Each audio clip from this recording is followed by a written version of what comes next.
سلام خدمت همه عزیزان، اونایی که تو لایو ما هستن و ما رو الان میبینن یا اونایی که بعداً ضبط شده این لایو ما رو میبینن. من طبق معمول ماهای می خودم مهمانم، منتظرم میزبان عزیزمون و مهمانمون تشریف بیارم. میزبان اومدن، اجازه بدین من دعوتشون کنم. مهمانم اومدن، هر دوشون بیچارا پشت در زودتر میان بالا، مهمان یا میزبان. بعد دیگه من میکروفون رو میدم دست میزبان و اینجا میشینم راحت. سلام. خوشحالت. سلام. حالت یه دقیقه دیر میومدی ما غیبتتو میکردیم. نه من قبل شما اینجا بودم و هی گفتم وای انگار شوره یادش رفته لایو. نه من تازگی یاد گرفتم میذاره کلاس بذارم، یه 2 دقیقه دیر میام. من چایمو تموم کردم اینجا هی خوردم مثلا گفتم بذار وایسام نه شوره نیومده هنوز. منو نگین عادتمونه وقتی که لایو میذاریم خدا نکنه این مهمان ما بیچاره 1 دقیقه دیر بکنه، یعنی دیگه ما رسواش میکنیم، فقط میمونه که استوری کنه که کسی پیداش کنه. مهمان خوبی هم که به موقع اومدم. آره آقا من خودم مهمانم، دستیار میزبان هستم، ساکت سکوت فقط گوش میدم. بفرمایید میزبان جان دست شما. نه شوره بیا مهمان باش، کمک من باش، اگه یه جای گیر کردم با من همکاری کن. نمیتونه، مسئله فامیلیه، مسئله فامیلیه. بله ببخشید. نه من اوکی، من میذارم یه سر مهمون برم. بیا الان داشتی در موردش تعریف می‌کردی. به خدا ببین. نه میگم اگه میخواد سمت شما باشه اوکیه دیگه، من یعنی طرف ما خیلی هم خوب. آره چشم. یکی از دوستای عزیزمون فکر کنم جزو همکارامونم هستم، من میبینم هر روزی که ما لایو داریم این عزیز ما رو حمایت میکنه. خیلی ممنونم از اینکه همیشه همراه ما هستین، چرا که نه، خیلی خوشحال میشیم یه روزی هم در خدمت شما باشیم. اگه لطف بکنی به من یا نگین یه پیغام خصوصی بدی ما یادمون میمونه که حتما شما رو دعوت کنیم تو برنامه‌های بعدیمون. حتما. خیلی هم خوشحال میشیم از تجربیاتشون و از صحبتاشون استفاده بکنیم، خیلی هم عالی میشه. حتما این پیامو به ما بدین تا ما توی اولین فرصت بتونیم شرایط رو مهیا کنیم که در کنار شما عزیزانم باشیم. من باید شروع کنم. اول که خوش آمد میگم به شما پرستو جون، خیلی ممنون که دعوت منو قبول کردی، اومدی توی لایف و من اینجا صدای یا من صدا رو بد میشنم؟ صدات میپیچه. صدا بردارم اینو. واسه من اوکی بود. منم میدیدم صدا میپیچه. اوکی. من فکر کردم شما اونجا دارید صحبت میکنین، هی میگم خدای اینا چی دارن میگن. اوکی. بازم میگه صدا میپیچه. صدات میپیچه. جای دیگه ای هم برنامه بازه، لایو بازه؟ نه من جایی ندارم که. میخوای من برم دوباره بیا؟ صدا تو قطع و وصل کن یا برو دوباره بیا. شاید به خاطر کانکشن بلوتوثته. پرستو بپر سر غیبت. خب پس بحث فامیلیه، من اینو نمیدونستم. بحث فامیلیه، من دیگه خیلی باید ای وای خیلی جالب. بذار تا نگین بیاد واسه یک اینجا معما بذارم حل بکن. اگه حل کردی نگین به جایزه میده. من میشم جاری بزرگی نگین میشه جاری بزرگی من. چی شد؟ او مای گاد مگه میشه؟ چجوری میشه؟ خب حلش کن دیگه. میشه جاری بزرگی نگین. اوکی. نگینم میشه جاری بزرگی من. نفهمیدم چی شد. خب من هر روز اولیه هستم، اون دومیه. من میشم جاری بزرگ اونم میشه جاری بزرگ من. نگین شانس آوردی، مجبور نیستی جایزه بدیم. او مای گاد. اصلا مجبور نیستی. نگین جاری هستی؟ آره. نمیدونستم. خب شد من دعوت کردین لایو، من بیام این موضوع حداقل بفهم.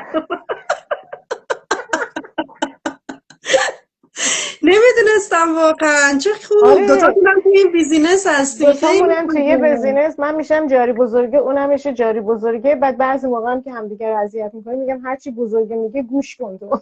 عزیزم دوتاتونم یه جا هستین توی شهر؟ آره نزدیک نیم ساعت راهمونه. چه خوب، خیلی هم عالی.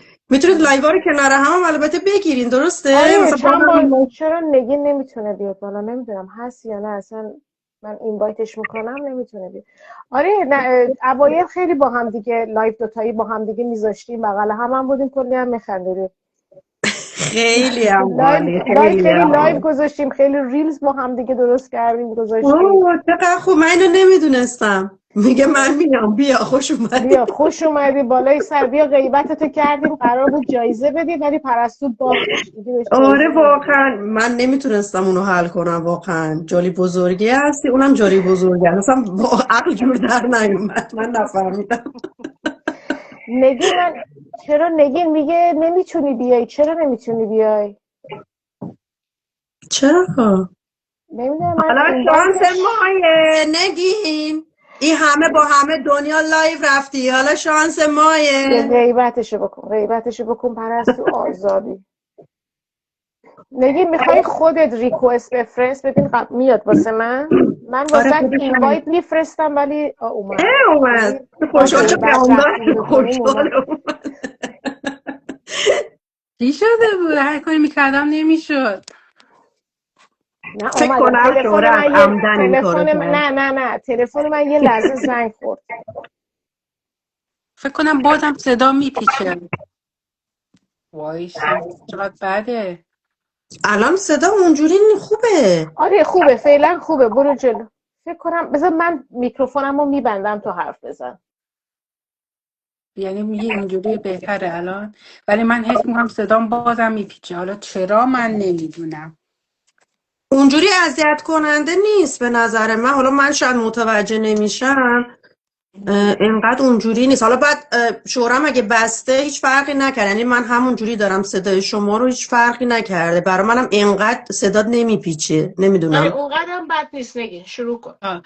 صدای شما که عالی میاد، ولی اینجا این صدا منو اذیت میکنه. برای من یاده. نمیدونم حالا چرا چه حسابیه. یه ذره بالاتر میرم تو دستم شاید بهتر بشه. نه بازم خیلی بده، سمت من خیلی بده. چیکار کنیم؟ بلوتوت روشنه نگین؟ نه خاموش کردم، در آوردم. دوباره روشنش کن بذار شاید خوب بشه. خیلی یعنی سمت من خیلی بده. کلا حواسو پرت میکنه این سر صدا. شاید کانکشن جایی که نشستی و اینترنتت بد باشه. میخوای جاتو عوض کنی؟ اتاقم برم. بسم الله. الان فکر کنم خوب شد. فکر کنم آره. کلی هم از لایو رفته، ما همجوری درگیر فقط کانکت شدن هستی. خیلی طولانیش نکنیم. مرسی پرستو جون که اومدی عزیزم، دعوت رو قبول کردی. با یه لایو دیگه ای و یه مهمان عزیز دیگه، مهمان خانه های شما عزیزان هستیم. ممنون که تو لایو هستیم، ما رو حمایت میکنیم و ممنون از دوستانی که بعداً این لایو رو نگاه میکنن. شما جواب پرستو جون، من اولش یه سوال از شما دارم. تا حالا شده قبل از اینکه بخواین یک ایده‌ای که وقتی تو ذهنتون میاد، قبل از اینکه بخواین راجع به اون فکر بکنین، برین همین جوری، همین که به ذهنتون اومده بخواین برین اون رو انجام بدین، اون ایده رو عملی بکنین برای خودتون؟ چشم بسته برین، نمیشه برین دنبالش فقط بخواین انجامش بدین که بخواین راهنمایی بگیرین. سلطان اینجاست. من از این کارا میکنم. من اینقدر تصمیم ناگهانی میگیرم، یه کارایی برای خودم میکنم و خیلی هم دوست دارم. مخصوصا مثلا تو آشپزی قانون ندارم. یه دفعه تصمیم میگیرم آشپزی مثلا آش بپزم، همه آش درست میکنم، مثلا 3-4 ساعت طول میکشه، من مثلا نیم ساعته حاضر میشه چون قانون نداره. و خیلی هم خوشمزه میشه. اتفاقا آشم هر کی هم رسیپیشو خواست میتونه با من تماس بگیره. خیلی هم عالی. برای شما چطور بوده پرستو جون؟ واسه منم دقیقا همینجوره، یعنی شاید من فکر کنم 80-90% زندگیمو کلا اینجوری جلو میبرم خودم که هیچی، شوهرم هم همراهمه. یعنی ما تو فامیل همیشه بهمون میگن شما دو نفر اصلا معلوم نیست یه دفعه سر از یه جای در میریم همه دوتا، مثل مهاجرتمون هم همینجوری شد، اصلا هیچکی نفهمید ما چجوری مهاجرت کردیم. ولی واقعا به نظر من اون مایندست، اون انرژی مثبتی که خودتو تو اون موقعیت قرار میدی و میگی میشه، تو ذهنت هست که میشه دیگه، دارم میرم انجام میشه، همون باعث میشه که اون اتفاق برات بیفته. میدونیم ما وقتی، حالا سریع من اینو بگم، وقتی ما مهاجرت کردیم پروازا کنسل شد، یه سری جنگ، اون اوایل جنگ اولیه با اسرائیل و اینا بود، ما پروازا کنسل شد. ما همینجوری من و شوهرم بدون داشتن هیچ گونه پروازی، هیچ بلیتی، هیچ چیزی، چمدونا رو جمع کردیم با بچه‌ها رفتیم مرز. هر کی بهمون گفت کجا میری، گفت ما داریم میریم کانادا. بعد گفتن چه جوری؟ میگفتیم میریم دیگه. ما هی رفتیم ترکیه، رفتیم استانبول، بلیت هیچی نداشتیم، ولی تا رسیدیم ترمینال بلیت بود، سوار شدیم رفتیم. تا رسیدیم استانبول یه نفر دوست پیدا شد با اینکه نمیشناختیم اومد دنبال ما. تا رسیدیم اونجا دوستمون از کانادا زنگ زد گفت من بلیت براتون گرفتم، صبح باید حرکت کنیم. یعنی باورتون نمیشه ما اصلا وای نستادیم، فقط اومدیم چشم وا کردیم دیدیم ما کاناداییم. حتی جنگ هنوز بود اونجا، اینترنت قطع بود که ما زنگ بزنیم بگیم ما رسیدیم. هیچکی باورش نمیشد. چطور شما خوششانس بودین شما دیگه؟ یعنی همه میگن چطور رفتید ترکیه با اینکه بلیت هیچ جا رو نداشتید، رفتید که چیکار کنید؟ گفتم شاید باورتون نشه، نه من نه شوهرم اینو به زبون یا شاید تو ذهنمون نیومد که بگیم اگه بلیت گیرمون نیومد چی؟ اگه نتونستیم بریم چی؟ اگه تو استانبول موندیم چی؟ اصلا چنین چیزی توی ذهنمون واقعا شاید بعداً خودمون اومدیم اینجا بهش فکر کردیم چی شد. و واقعا به نظر خودم این ذهنه، میدونی شما میخوای اون مسیر رو بری، تصمیم گرفتی که بری و اون تصمیم تو، اون ذهن تو خیلی به تو کمک میکنه. همونطور که یه نفر میخواد یک کاری میگه نمیشه، خودم میدونم نمیتونم، میدونم که اون اتفاق براش نمیفته چون اون تو ذهنشه. من اینو خیلی قبول دارم و تو زندگیم واقعا اتفاق افتاده. درسته، همون قدرت کلمات و قدرت ذهن. اگه من خیلی حرف زدم استاپم کنید، من اگه دکمه‌مو زدم کسی نیست منو بگیره.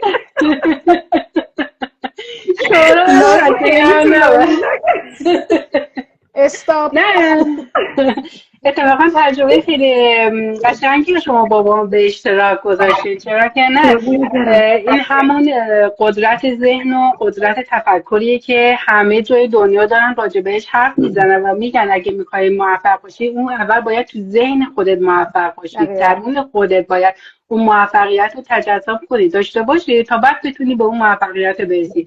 مثلا وقتی همش ما میگیم نه نمیشه، همه از کلمات نه استفاده میکنیم، این نه بار منفی داره واسه ما، هم واسه خودمون داره هم تو ذهنمون داره، باعث میشه که اصلا این پازلا کنار هم چیده نمیشه تا تو بخوای به موفقیت برسی. ولی ما امروز میخوایم راجع به همینا صحبت بکنیم توی لایومون، راجع به این که داشتن یه راهنما چقدر میتونه موفق برای ما به موفقیت ما در واقع کمک بکنه توی اون مسیر که داریم میریم. وجود آموزش هایی که هسته چقدر میتونه به ما کمک بکنه توی یادگیری و اعتماد برقرار کردن.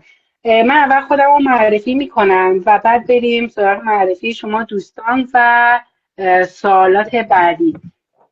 من نگین هستم، ساکن آمریکا، مربی مهد کودک بودم به مدت چند سال و الان هم به عنوان راهنما، منتور یا مربی دیجیتال مارکتینگ کنار شما دوستان نازنین هستم. شوره جون اگه امکان داره اول شما خودتون رو معرفی کنید بعد بریم سراغ مهمانمون.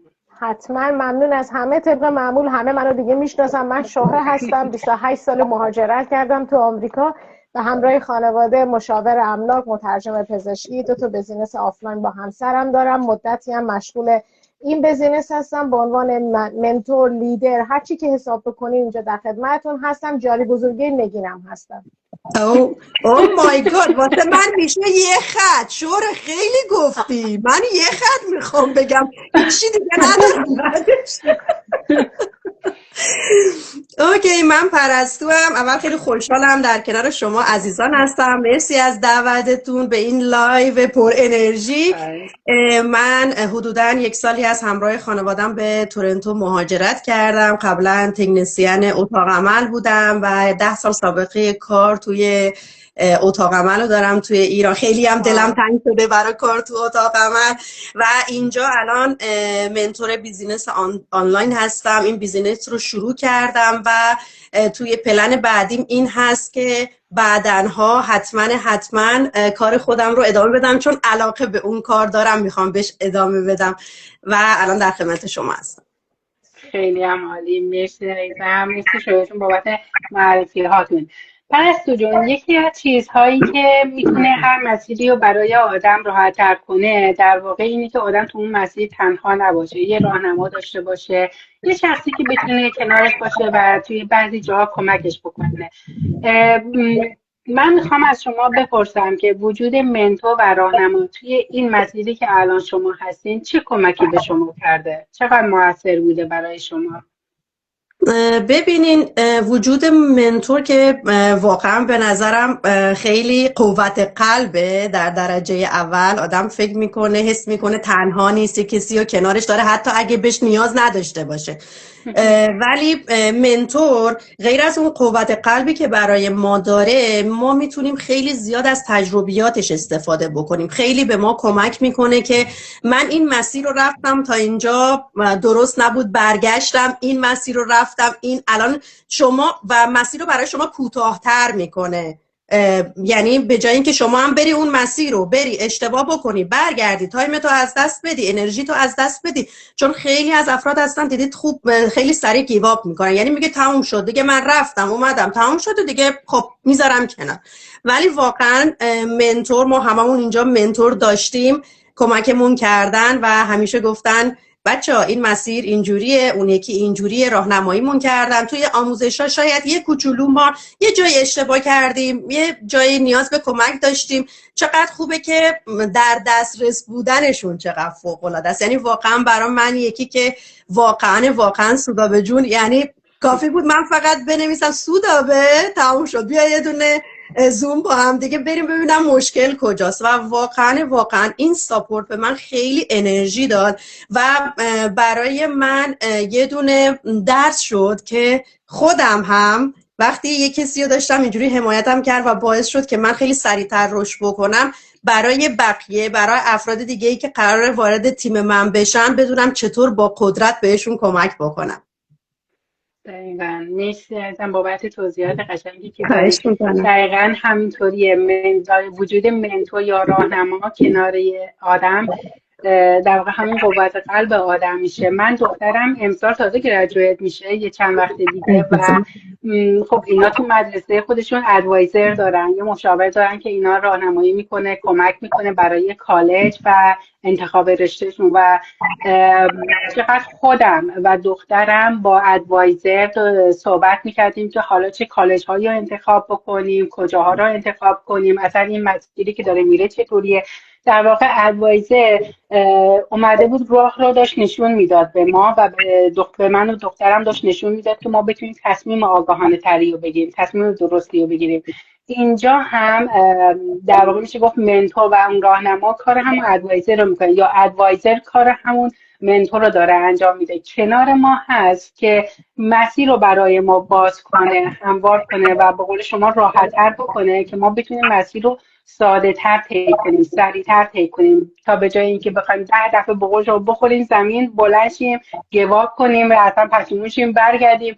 در واقع کار منتور یا همون راهنما همین راهنمایی کردن ما هست. نمیاد مسیر رو واسه ما بره، کنار ما هست که ما رو کمک کنه ما اون مسیر رو بریم.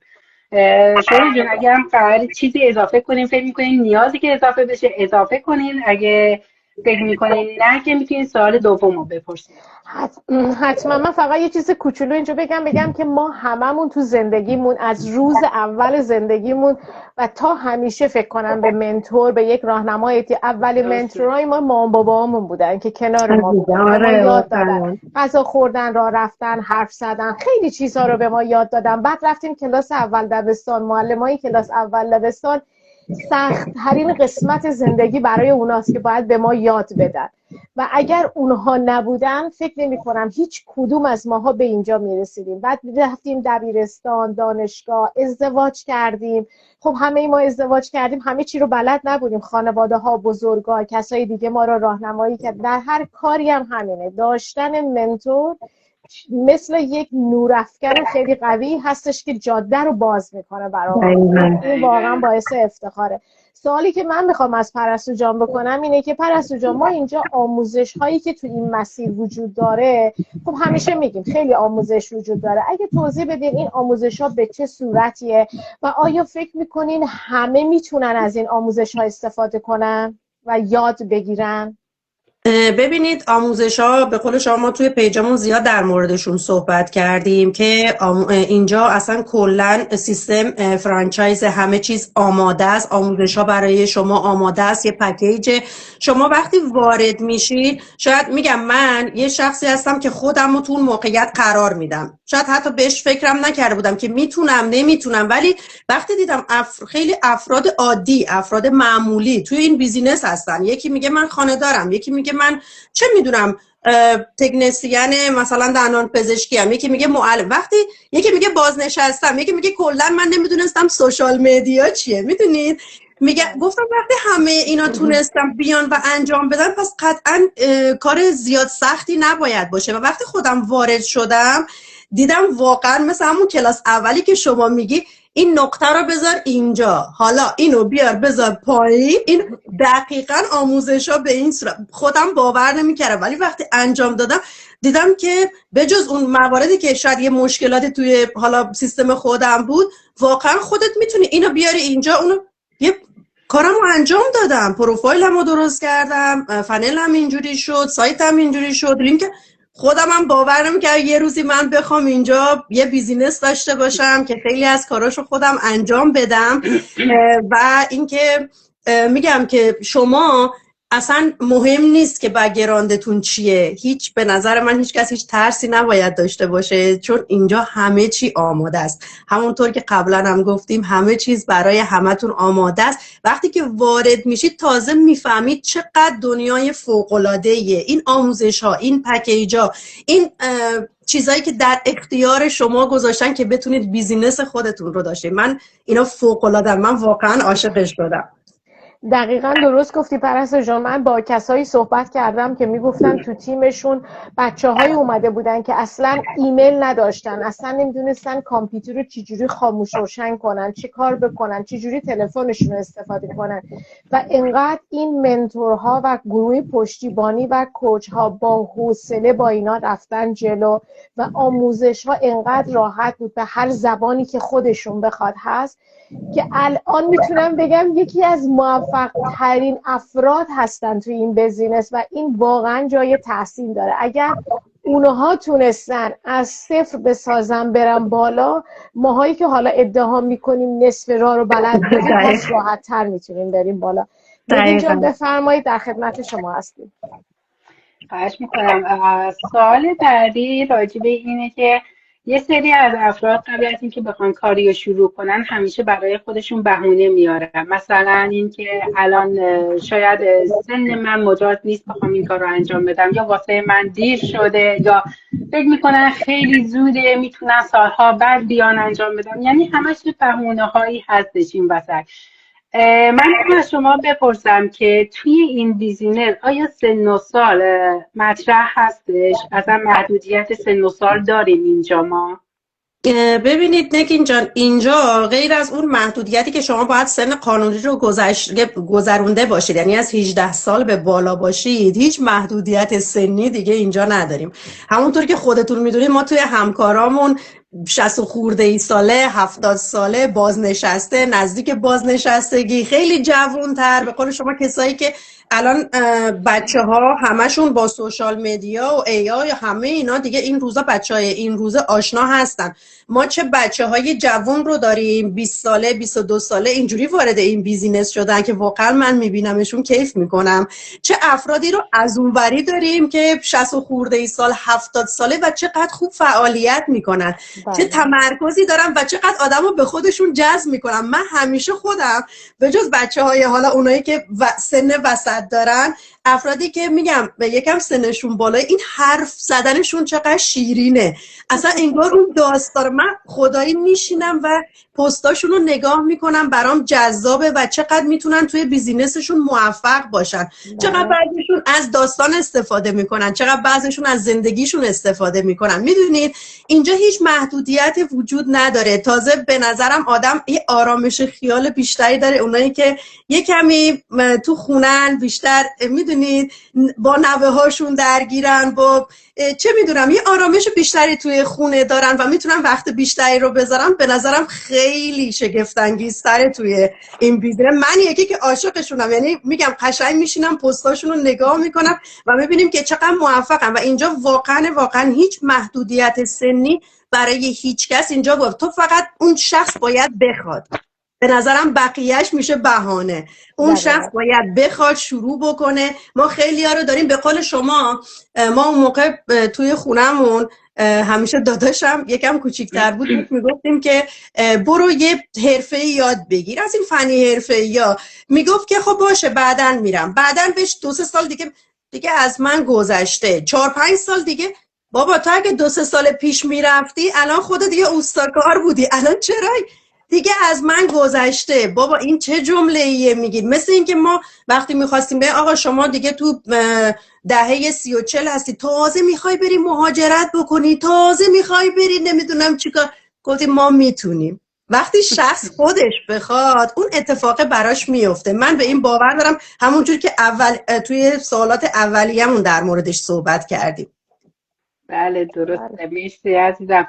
در واقع میشه گفت اینها یه جور باورهای قدیمی هست که از مادرهای ما بیشتر به ما رسیده که مدام تو گوش ما میگفتن که دیگه از یه سنی به بعد مجاز نیست، دیگه ازت میگذره بخوای اون کارو کنی. یا من یادم مامان من همش میگفت تا یه سنی دختر میتونه ازدواج کنه، از اون سن دیگه میشه ترشیده، دیگه نمیشه ازدواج کرد.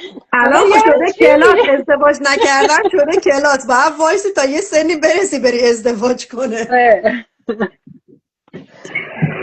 دقیقا الان دیگه همه چیز عوض شده و دید مردم هم واقعا عوض شده، وسیع‌تر شده و همونطور که خودتون اشاره کردیم ما تو این بیزینس خیلی افرادی رو داریم، چه آقا چه خانوم که بلد بازنشستگیشون اومدن شروع کردن و چقدر با اشتیاق، پر انرژی، پر قدرت و ازن آدم وقتی نگاه میکنه به ویدیوهاشون، به قول شما ما خودمون ازن انرژی خاصی ازشون دریافت میکنیم وقتی اونا رو نگاه میکنیم. و من فکر میکنم که آدم تا زمانی که تواناییشو داره، اشتیاقشو داره، انرژیشو داره، هیچ ایرادی نداره بخواد یه کار جدیدی رو شروع بکنه یا اصلا یه تجربه جدیدی داشته باشه. حالا هر چیزی میتونه باشه، میتونه هنر باشه، عکاسی باشه یا نقاشی باشه یا هر چیزی دیگه، فرقی نمیکنه. موضوع اون درون خود اون شخص هستش که حالا میخواد اون کار رو انجام بده یا نه. وگرنه سن و سال دیگه الان شده یک عدد که افراد فقط به زبون میارن ما سنمون اینه، ولی نگاه میکنیم میبینیم افراد 60 ساله 70 ساله دست به یه کارایی میزنن که اصلا عجیب غریب، ما تعجب میکنیم. ممنونم بابت توضیحات عالی که دادی عزیزم. ما سوال بعدی رو میسپریم به شهره جون. حتما سوال آسون بپرسید. آسونه تقلب بهت میرسونم. پرستو جان فکر میکنین که چه آدم‌هایی، چه افرادی تو این مسیر یا تو این بیزینس میتونن نتیجه بگیرن؟ ببینید افراد اولش به نظر من هر کسی که بخواد میتونه نتیجه بگیره. میدونید اون اولش بازم همه حرفمون یکیه، طرف اون شخص باید خودش بخواد. بعد توی این مسیر مثل نمیدونم مثالش رو مثل چی بزنم، مثل یه ساختمونی که دارید میسازید، هی شما یه بار دیوارش رو میسازید، یه بار سقفش رو میسازید، یه بار بالاخره طول میکشه تا بخواید از خودش استفاده بکنید. میدونید باید تموم بشه این ساختمون که بخواید ازش استفاده بکنید. بیزینس یا هر کار دیگه هم اینجوریه، هیچ کاری وجود نداره که شما روز اول بری بگی خب من اومدم یه روز گذشت، 2 روز، یه هفته گذشت، خب الان درآمد من کجاست؟ اصلا چنین چیزی نیست. شما با استمرارتون، با صبرتون، با حوصلتون، با پشتکارتون، مثل هر بیزینسی، هر کار دیگه ای، شما اون بیزینس رو ببینید هی دارید قوی تر میکنید، قوی میکنید تا به یه جایی میرسه که اونجاست که موقع خوشحالی شماست که نتیجه داره به شما برمیگرده. میدونید چی میگم؟ و این زمانه باید بگذره. اصلا ما هیچی رو نداریم این زمانه وجود نداشته باشه. و خیلی از اگه هر جایی، من اینو میگم، بهتون بگه بیا وارد این کار شو، وارد این یه شبه، اصلا امکان نداره، چنین چیزی وجود نداره. اینا همه همون کلاهبرداریایی که خیلی ازش میترسن. میدونید چی بهتون میگم؟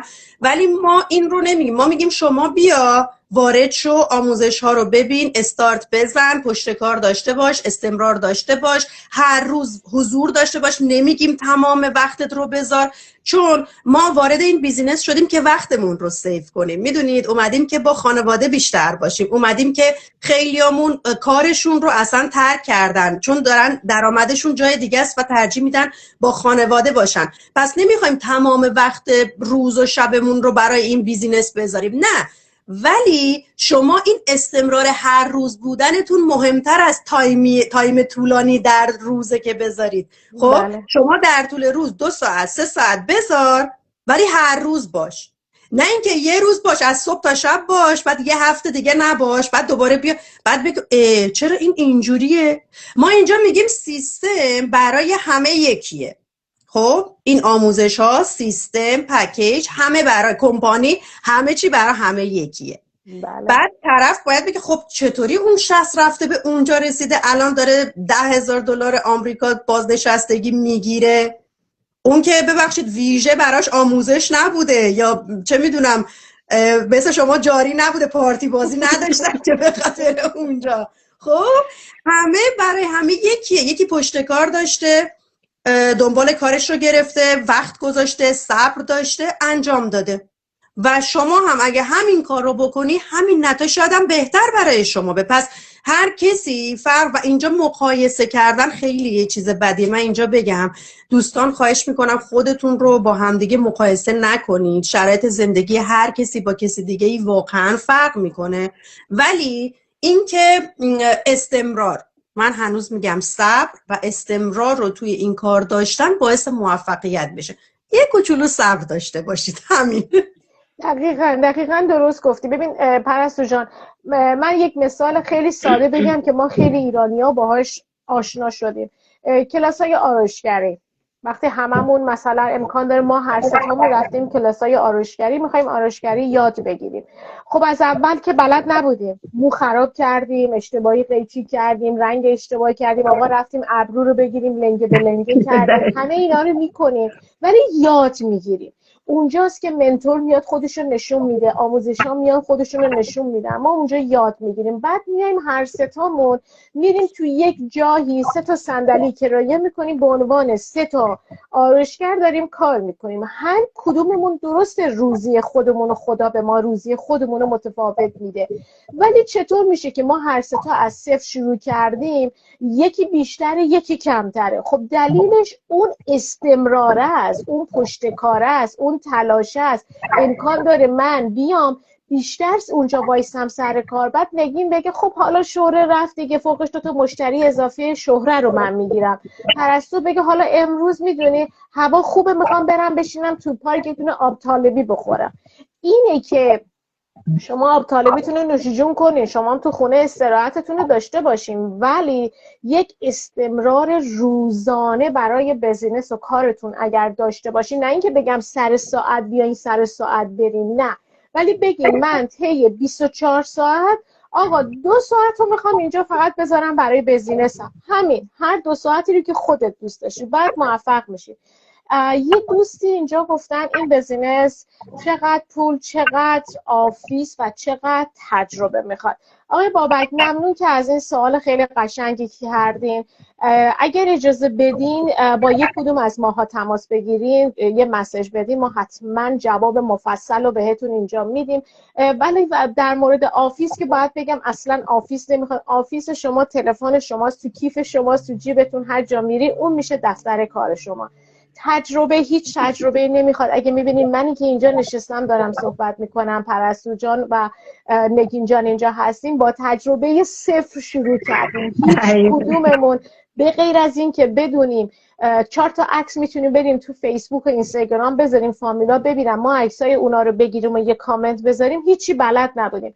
ولی الان به حدی بلد شدم که بنده به عنوان یکی از افتخاراتم همیشه پیش همسرم کلاس میذارم، ای بابا تو اینم بلد نیستی، بیا من بلدم بهت یاد میدم. یعنی خیلی چیز یاد گرفتم اینجا. در مورد هزینه و اینطور چیزا هم خوشحال میشیم که بهتون توضیح بدیم، ولی اگر بخوایم همه اینا رو اینجا توضیح بدیم یه ذره از حوصله یه لایو و موضوع لایو ما خارج میشه. ببخشید، عذر میخوام آقای بابک که نتونستم توضیح کامل بدم. نگین جان بفرمایید. میریم سراغ سوال آخری پرستو جان. یکی از ویژگی های این مسیر که برای شما جذاب بوده یا میشه گفت تو نگاه اول شما رو جذبش کرده، اون چیه؟ ویژگی خوب که این بیزینس زیاد داره، یعنی اگه بخوایم بگیم واقعا خیلی طولانیه.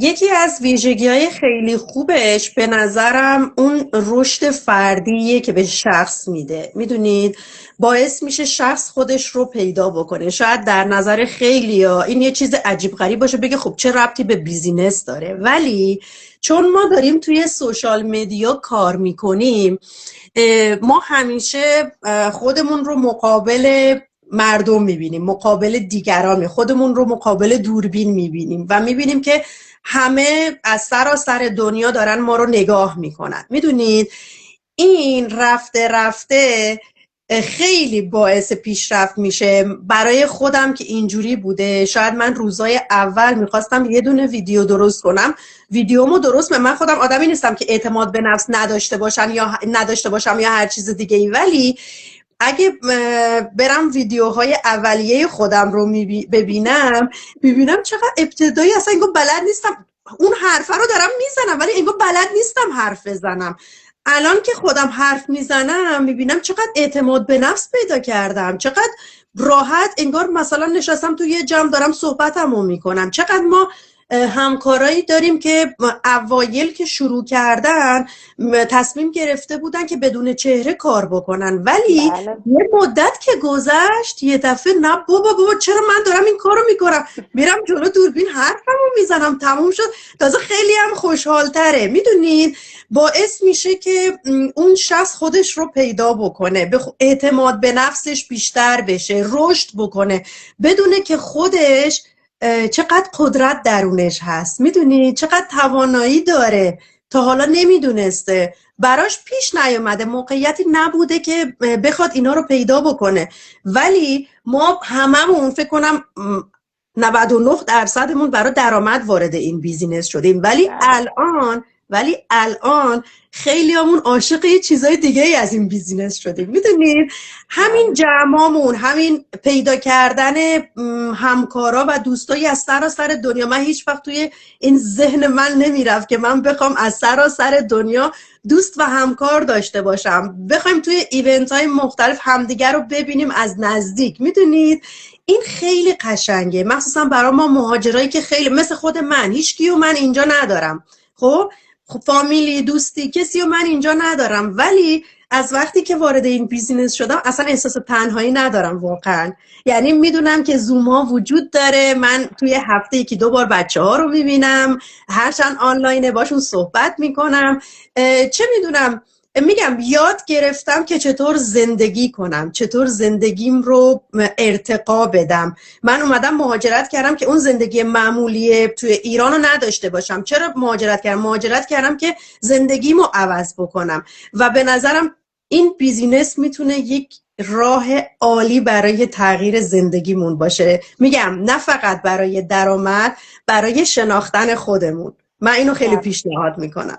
بله خیلی هم عالی، دقیقا درست گفتین. تمام نکاتی که نیاز بود بگین گفتین دیگه. ببخشید اگه خیلی حرف زدم. نه اتفاقا استفاده مفیدی هم کردیم. دقیقا استفاده مفیدی کردیم از صحبتاتون.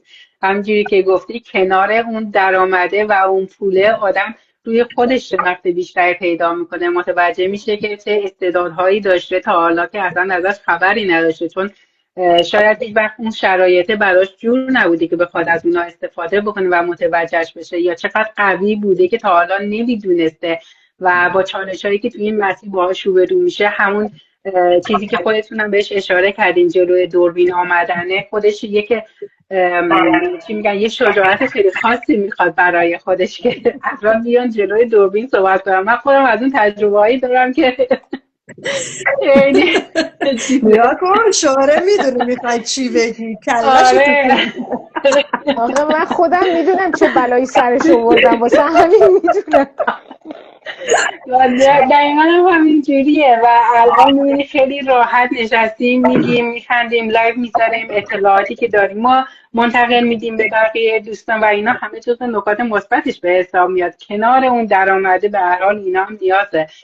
خیلی ممنونم عزیزم. شوره جون اگه دوست دارین شما هم یکی دیگه اضافه بکنین بفرمایید. یکی از نکات منفعت های این بزینس یا خوبی های این بزینس اینه که شما احتیاج ندارین سرمایه زیادی اینجا بذارین برای شروع این بزینس و احتیاج هم نیست خرج های جداگانه بکنیم، مثل ایمیل مارکتینگ، مثل وبسایت داشتن، مثل سیستم داشتن، سیستم های اتوماتیک 90% که من میگم 99% کارا رو اونا انجام میدن، 1% ما انجام میدیم، یا آموزش هایی که داریم.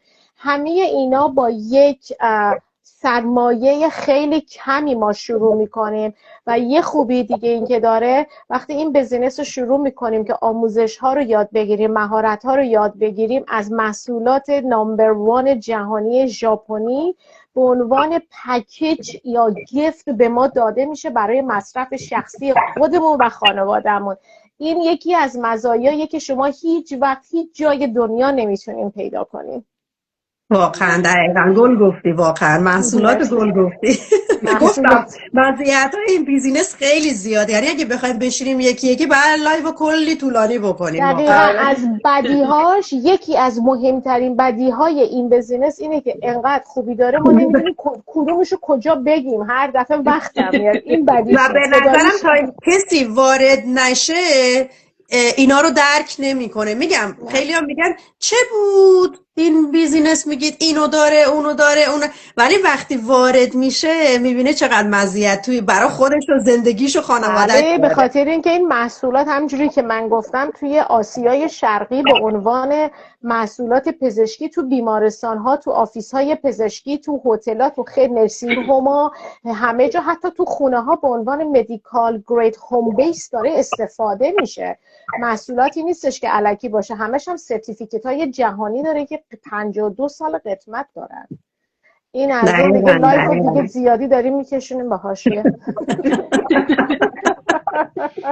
نه به هر حال خیلی ممنونم، مرسی که اومدین. ممنون پرستو جون و من نمیخوام خیلی طولانی بکنم، به اندازه کافی هم لایو بودیم. فقط یه خلاصه یه چکیده از این لایو رو من بخوام بگم، به خاطر اینکه دوستانی ممکنه که آخرای لایو اضافه شده باشن به جمع ما، این که ما توی این لایو در واقع از منتور و راهنما داشتن صحبت کردیم. این که توی یه مسیری اگه بدونی یه نفری کنارت هستش که مسیر رو با تو میاد آدم قوت قلب میگیره، یا میتونیم بگیم اون قدم‌هاشو خیلی محکم‌تر برمی‌داره، قوی‌تر برمی‌داره و این منتورها، این آموزش‌ها همه با شما هستن، کنار شما هستن تا هر زمان میشه گفت مال عمر در اختیار دوستان قرار میگیره. اینجوری نیست که یه تایم مشخصی داشته باشه.